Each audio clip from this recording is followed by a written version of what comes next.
So welcome to Educare Science Solutions. Today we are going to deal with the topic taxonomy. So taxonomy देखिए कुछ नहीं है. There are millions of species in the world. So in order to understand them easily, हमें उन्हें classify करना होता है. So taxonomy is nothing but the classification of various organisms, all both extinct or extant, right? This term taxonomy derived from two Greek words, which is taxis and nomos. Now taxis means arrangement and nomos means law. The term first proposed by Swiss originated botanist Augustin Paramus de Condil in 1813. Now it is the portrait of A.P. de Condil. Now taxonomy is a branch of science that deals with identification, nomenclature and classification of organisms. देखिए taxonomy की study में आपको क्या करना होता है, that आपने कोई स्पेसिमेन लिया, उसको आइडेंटिफाई किया, आइडेंटिफाई करने के बाद आपने उसको कुछ नेम दिया which is nomenclature and most usually the bionomic nomenclature. Then classify करते हैं उसको on certain hierarchical order, whether on which domain it is present, which kingdom, which phylum, like that. Okay, so that is all done in taxonomy. Now some definitions of taxonomy by Mason 1950. He defined taxonomy as a synthesis of all facts about organisms into concept and expression of interrelationships of organisms. मतलब कुछ नहीं कि सारे कि आपने जितने भी organisms हैं उनके कुछ फैक्ट्स कलेक्ट किए, कुछ पैरामीटर्स कलेक्ट किए और उसको एक्सप्रेस कर दिया किसी कॉन्सेप्ट के बेसिस पे, ठीक है, या किसी जैसे कि क्लासिफाई कर दिया उनको. Heslop and Harrison 1953 explained taxonomy as a study of principle and practice of classification, in particular method and principle, and even the results of biological classification. So nothing but the principle and practice of classification. Same.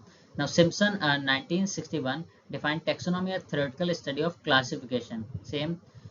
Ernst Mayr also defined taxonomy as the theory and practice of classifying organisms. And Christopherson 1995 defined taxonomy as the practice of recognizing, naming and ordering taxa into a system of words consistent with any kind of relationship among taxa that the investigator has discovered in nature. Nothing. सब मिलके यही कहना चाहते हैं कि taxonomy like आपने identify किया, naming की एंड उसको सर्टेन ऑर्डर में या क्लासिफाई कर दिया, ठीक है. तो taxonomy includes identification, nomenclature and classification. Now taxonomy is a part of a broad field of biology which is called as systematics. So systematics क्या है? It's a study of diversification of living forms, both past and present, and relationship among living things through time. देखिए systematics में क्या होता है कि आपको identify करने के बाद, नोमेनक्लेचर करने और क्लासिफाई करने के बाद, which all includes in taxonomy, उसके बाद कुछ पैरामीटर जैसे कि फाइलोजेनेटिक रिलेशनशिप और इवोल्यूशनरी हिस्ट्री, कि हमें कैसे पता लगेगा कि ये एंसेस्ट्रल ग्रुप है, ठीक है, और ये इससे डिराइव करके प्रोड्यूसर्स बने, या ये डिराइव कैरेक्टर्स के बेसिस पे हम लोग कह रहे हैं कि ये उससे डिराइव हुआ या ये उसका एंसेस्टर है. सो सिस्टमैटिक्स में हम लोग इवोल्यूशनरी हिस्ट्री के बारे में भी स्टडी करनी होती है. Now this term systematic coined by Carolus Linnaeus, which is called as the father of taxonomy in his 4th edition of historical book Systema Naturae. Now certain definitions of systematics like by Simpson 1961 explain systematic as scientific study which deals with kinds and diversity of organisms and any or all relationship among them. ठीक है, तो organisms की study, उनके diversification की as well as उनके relationships की. Blackwater 1967 explained that it is that science which includes both taxonomy and classification and all other aspects of dealing with kinds of organisms and the data accumulated about them. Christopherson 1995 defined systematic as the theory and principle and practice of identifying systems, which is ordering the diversity of organisms into more general systems of taxa according to the most general causal process. Now अब तक आप समझ गए होंगे taxonomy और systematics में क्या difference होता है. Taxonomy is the discipline of classifying organisms into different taxas. यहाँ पे क्लासिफिकेशन हो रहा है. Where in systematics here we deal with the study of diversification of species. अब स्पीशीज में कैसी डाइवर्सिटी है वो हम कैसे निकालेंगे, तो हमें उसमें फाइलोजेनेटिक रिलेशनशिप और इवोल्यूशनरी हिस्ट्री को कंसिडर करना ही पड़ेगा. नो टेक्सोनॉमी में हम लोग नेमिंग करते हैं, डिस्क्राइब कर देते हैं, आइडेंटिफाई करने के बाद और स्पेसिमेन प्रिजर्वेशन टाइप करते हैं. सिस्टमैटिक्स में हम लोग गवर्न करते हैं evolutionary history and phylogenetic relationship in addition to taxonomy. Taxonomy के अलावा इवोल्यूशनरी हिस्ट्री को भी स्टडी करते हैं, फाइलोजेनेटिक रिलेशनशिप्स हैं कि नहीं उसको भी स्टडी किया जाता है। तो क्लासिफिकेशन नोमेनक्लेचर टेक्सोनॉमी फॉर्म करते हैं, taxonomy plus phylogeny systematics form करता है। Now there are certain levels of taxonomy which is there are three levels here: alpha taxonomy, beta taxonomy and gamma taxonomy. Alpha taxonomy also called analytically phase, and इसमें कुछ नहीं करना होता है, आपको कोई स्पेसिमेन मिला, आपने उसको आइडेंटिफाई किया और उसका नेमिंग कर लिया बाय लीनियर सिस्टम, जिसे बायनोमियल नोमेनक्लेचर करते हैं। तो अगर आपने इतना कर लिया है तो आपने अल्फा टेक्सोनॉमी का लेवल का काम किया है। ठीक है, आपने आइडेंटिफाई किया किसी स्पेसिमेन को, किसी स्पीशीज को, और उसका नेमिंग कर दिया। In beta taxonomy, it is a higher level of taxonomy, is also called as synthetic phase, and इसमें क्या करते हैं, आपको जो भी स्पेसिमेन मिला जिसकी आपने आइडेंटिफाई कर लिया और नेमिंग कर ली है अल्फा टेक्सोनॉमी में, उसका अब क्लासिफिकेशन होगा हायरार्किकल ऑर्डर में। आपने देखा होगा कि जैसे species, genus, family, order, class, phylum, kingdom करते हैं एंड इवन डोमेन तक।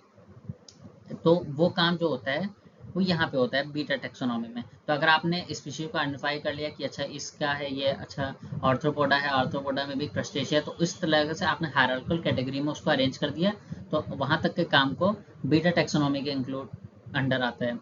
Now, thus beta taxonomy relate to a search of natural system of classification. Each taxon will thus possess diagnostic features unique to that taxon. हम देखते हैं कि amphibians के कुछ अलग कैरेक्टर्स होते हैं, ठीक है, बर्ड्स के कुछ अलग होते हैं, रेप्टाइल्स के कुछ अलग होते हैं, मैमल्स के कुछ अलग होते हैं, तो सबके अलग कैरेक्टर्स, और उनको आपको कोई भी स्पेस मिला तो उसमें आपको उन कैरेक्टर्स के बेसिस पे उसमें प्लेस करना होता है। ठीक है, तो हायरार्किकल कैटेगरी में अगर आप अरेंज कर देते हैं अपनी स्पीशीज को तो वो बीटा टेक्सोनॉमी का वर्क हो जाता है। Now the third comes the gamma taxonomy, and most highest level होता है, आल्सो कॉल्ड बायोलॉजिकल फेज, क्योंकि यहाँ पे आपको स्पीशीज जो मिली है आपने आइडेंटिफाई कर लिया, उसको हायरार्किकल ऑर्डर में ही प्लेस कर दिया। यहाँ पे आपको उसके इंट्रास्पेसिफिक वेरिएशंस और इवोल्यूशनरी स्टडी करना होता है। तो कि स्पीशीज में सब स्पीशीज का कॉन्सेप्ट गामा टेक्सोनॉमी के अंडर पे आता है। बट सी ये बहुत level high level of taxonomy होते हैं, तो only few group of animals like some vertebrate specially the birds and few insect order like lepidoptera पे गामा टेक्सोनॉमी रिच लेवल तक रिच किया है। अदरवाइज मेजॉरिटी ऑफ ग्रुप में the work is still at the alpha और beta level तक। Done. Now we have seen the level of taxonomy, which is alpha, beta, gamma. Now we are going to understand the types of taxonomy, which is the classical taxonomy and the modern taxonomy. So classical taxonomy, which is also called traditional or orthodox taxonomy, or called the linear system developed by Carolus Linnaeus. Whereas the modern taxonomy, also called as new systematic or neo-systematics, and this term new systematic coined by Julian Huxley in 1940. Now here this is an image showing the differences between classical and modern taxonomy. So classical taxonomy, also called old systematic or alpha taxonomy, and whereas modern taxonomy called as new systematics or biosystematics or omega taxonomy. Now if we consider Darwin period as a baseline, तो उससे पहले की जो taxonomies होती थी, that was a classical taxonomy and also called, and it is a pre-Darwinian, whereas modern taxonomy is post-Darwinian. Now in classical taxonomy, species is considered as a basic unit, and this species is static, like कोई variation नहीं होगा species में, no concept of subspecies. Whereas in modern taxonomy, species considered as dynamic entity and it is ever changing. So subspecies and interspecific species specific variations की बात होती है modern taxonomy में. Now classification is mainly based on morphological characters. तो classical taxonomy में जो classification होता है वो सिर्फ मॉर्फोलॉजिकल या आउटर कैरेक्टरिस्टिक कैरेक्टर्स जो होते हैं उनके बेसिस पे होते हैं। Whereas in modern taxonomy, it not only includes morphological but also reproductive characters and well as phylogenetic relationship of the organisms. Classical taxonomy based on few observations or few individuals, whereas modern taxonomy based on large number of observations and individuals. So we have seen the level of taxonomy, we have seen the types of taxonomy. Now we have to deal with the branches of taxonomy. So broadly, there are four main branches, major branches of taxonomy, and देखिए क्या होता है कि आपने classification किस parameter के basis पे किया है। सो उन पैरामीटर्स के बेसिस पे हम लोग टेक्सोनॉमी की सर्टेन ब्रांचेस को डिफाइन करते हैं, 4 major branches, which is cytotaxonomy, chemotaxonomy, numerical taxonomy and cladistic taxonomy. So first one is cytotaxonomy. So in cytotaxonomy आपने जो पैरामीटर क्लासिफिकेशन के लिए लिया है that were the cytological studies like comparative cytological study, number of chromosome, structure and meiotic behavior of chromosome. तो अगर cytological parameter को consider करके आप क्लासिफिकेशन करते हैं that comes under cytotaxonomy. जैसे कि हम कहते हैं humans have 46 chromosomes, apps have 48. So humans and chimpanzees में काफ़ी क्लोज होते हैं, forms a sister group, right. Humans और इससे ही हम लोग को देखिए क्रोमोसोमल स्टडीज से या साइटोलॉजिकल स्टडीज से हमें ये पता चलता है कि यस ये प्रूफ हो जाता है कि that humans have evolved from ape like ancestor. तो एंसेस्ट्रल के ओरिजिन का पता चलता है कि यस कि उनका इवॉल्व कैसे हुए हैं और क्या बने हैं, ठीक है। Now next comes the chemotaxonomy, which is also called biochemical systematics.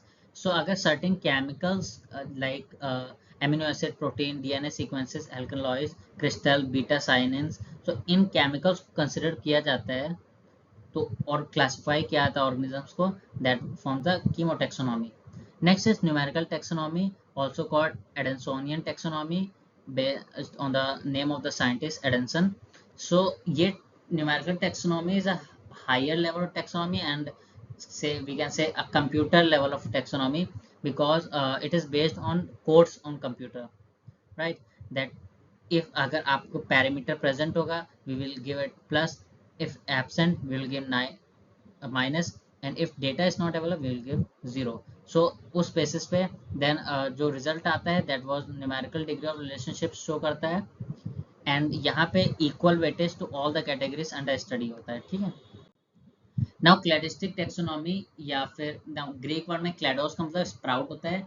तो हम लोग को यहाँ पे सर्च करना होता है कि कॉमन फाइलोजेनी है या ओरिजिन कॉमन एंसेस्टर से है या नहीं, ठीक है। तो उस बेसिस पे अगर हम लोग क्लासिफिकेशन कर रहे हैं तो that comes under cladistic taxonomy. ना कॉमन एंसेस्टर, ना देयर दो तरह के कैरेक्टर्स होते हैं। पहला वो कैरेक्टर होता है which was ancestral and the second is derived. ना एंसेस्ट्रल कैरेक्टर जो होते हैं आगे आने वाले सभी डिसेंडेंट्स में प्रेजेंट होंगे, वेरस डेराइव कैरेक्टर्स जो होंगे लेटर ऑन कुछ ऐसे कैरेक्टर्स होते हैं जो एंसेस्टर में नहीं प्रेजेंट है और एक नया सब ग्रुप का फॉर्मेशन करते हैं।